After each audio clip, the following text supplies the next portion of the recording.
Good morning, everyone. I am Joshua Moore. I'm the Associate Director of SEEDS. Good morning, my name is Brianna Williams and I'm a Community Director for Residential Living and Learning. Good morning, Fred Fuentes, Hispanic Outreach. And we're here this morning to talk to you a little bit about the Affinity LLC's programs that three of us work with. There's 4 total programs: an African American Male Mentorship Program, Latino American Mentorship Program, Sister to Sister, and Mujeres de Acción. At the bottom of the slide, you'll see a quote from one of the students in Sister to Sister about her experience, how the program has truly been an impact for her. So some of our guiding principles, we focus on student success. We want to create opportunities for our minority students on campus to pretty much have a voice on this campus. Scholarship, we work with a lot of campus partners. A lot of our students in our organizations hold university scholarships. Diversity, we want to create inclusive spaces for our students, and also globalization through cultural immersion trips. As far as our mission, vision, and purpose, you see here that we're here to serve all student populations with a particular interest in serving our African American and Latino population. But worth noting is that all of these organizations are open to all students, depending on, it doesn't matter how you self-identify, they're open to all students. And so what we want to do is continue to provide that equity across campus.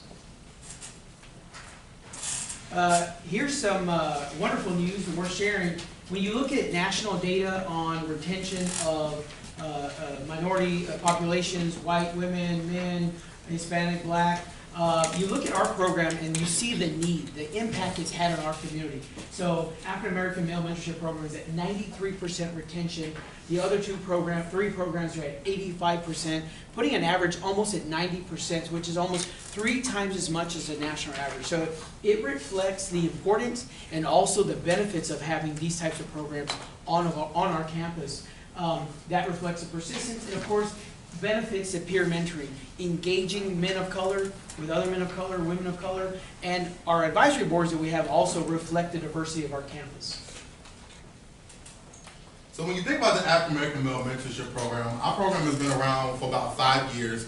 It was created out of a grant received from the Texas Higher Education Coordinating Board, where the university was providing opportunities to provide mentorship to our African American men to assist the university in its efforts of increasing their retention and graduation rates.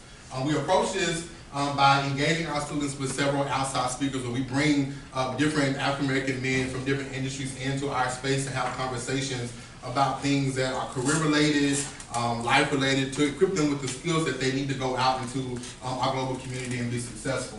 We host a program called Barbershop Talk, where we truly are intentional with recreating the barbershop experience. One thing, when you're looking at the Black male experience, the barbershop is truly impactful to their development and growth. And so we recreate that environment and have some very intentional conversations. And that program in particular is open to every student, every male student on our campus to come in and engage in those conversations. And we actually gained 5 members that didn't apply to our program that started coming weekly to our sessions out of that barbershop talk. Some things we plan to do in the upcoming year is to start a book club for the young men in the LLC, where we're truly sharing a common read, a common conversation throughout the course of the year, as well as continuing to sponsor a couple of students to attend Leadership, which is a national leadership institute where they are able to engage with other Black males nationally about leadership development and their experience as a Black male, as well as working with our partners in career development to truly connect with our Black male alum to host some Black male networking hours. And with the LAMP program, also we had a very busy year, lots of successes, and so what we wanted to do was be very intentional about connecting them to the research component. And so what they ended up doing was presenting at 2 different state conferences and then our own A&M Commerce Annual Research Symposium, talking about men of color programming and those diversity opportunities. We also created a high school to college pipeline, something that benefits our enrollment, specifically at our university. The program is called Échale Ganas, which we know means give it some effort, at Sulphur Springs High School, and that's also being rolled out at various other high schools around the community. So the connection with the Commerce and East Texas community. And then, of course, recognition. They were nominated for the a national award, Excelencia in Education.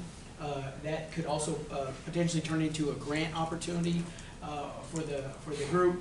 And then what's next for us? All kinds of different opportunities. as Mr. Moore stated, but what we want to do is concentrate on the diversity, not only of the group, but also of the advisory board, which is very diverse, but the speakers. And so we want to bring in more diverse speakers to connect with these men so that their stories are heard, specifically highlighting men, women, and veterans to talk to these young men. So like my colleague mentioned, we hold a lot of campus events. All of our events are open to the campus wide, no matter race, color, cultural background, or anything. We offer cultural excursion trips. A lot of our young women that have attended these trips are open to getting internships outside of the country, outside of the state, as well as studying abroad. What's next, we're looking at to expand our program from not only one residential hall, but to another university hall, with trying to intake 35 incoming freshmen while also retaining 45 upperclassmen students already. We're also planning to extend our summer retreat and also continue with all of our large campus events. So with our budget, LEP and IMP is now looking for an increase due to them already having equity to provide for their program. We're looking to extend our budget to $30,000, which will put us at $15,000 for each group. With this expansion, this will help us hold more campus-wide programs that are, again, open to every student on campus, expand our living location, as well as help provide for the young ladies in the house. So if we were to be cut, these are the areas that each program will look to cut the funds, primarily around conference attendance, as well as limiting the opportunities to take our students outside of this area to get those opportunities to expand their minds and opportunities in that aspect as well. Questions for the group? I have a question. So, in terms of the opportunities, what is the significance of that for your groups? So, taking them outside of commerce. So We have a bulk of students in the back Yeah, that have they can engaged answer those this opportunities. That feel free to answer that question because each of y'all have experienced those trips. When we left to go to SBLC in College Station, it was a good experience because I was around a lot of people that was looking to progress their life. It was about, we had a lot of events or talks, and it was just like more further in my mindset of what I want to do into my life, the next step, and just to go further when I plan to go already. This year I had the opportunity to go to the Texas Association of Chicanos in Higher Education and present on behalf of the university and LAMP on mentorship and the opportunities that mentorship the minorities brings and how that helps the retention, and that helped me grow as a person, and I think that it was a great opportunity for us to do. For me, going out of Texas and traveling to different colleges and seeing how their graduate program does really opened my mind because for me, I was only exposed to commerce. So by being part of this program, I actually want to further my education and actually go out of state and things like that. Also, we got to see a lot of different cultures. So I'm not living in my box anymore. So now I'm able to experience different things and enjoy different cultures. I was involved in the Soap Springs thing. Sorry, and I saw it as a big. It helped me a lot because I was able to see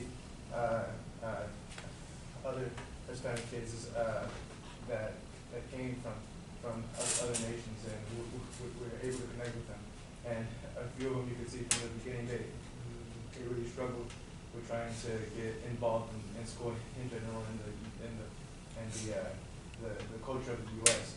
And by the end, they had kind of assimilated towards that. And this isn't really towards what we were. To tell your question, but one big thing that I appreciate about LAMP was that this semester I wasn't sure if I wanted to come back because I was switching majors, and through talking to my friends in LAMP and realizing the opportunities that I would gain from still staying here while changing my majors outweighed all the benefits I thought I would get by dropping out. So I really love our programs allow us to find a culture that we usually wouldn't just find by walking around. You have 131 students. Are all the students done? Does anyone else want to share an experience? 131 students. Do you guys cap each of your programs? Do you guys cap it at a certain number of students? That's all that you have growth on. The first couple of years, if I can think that, we received a grant, and so we had to cap all. Last year, we didn't receive a grant, so we were under student services fees. So ironically, that actually allowed for more flexibility to be able to recruit more.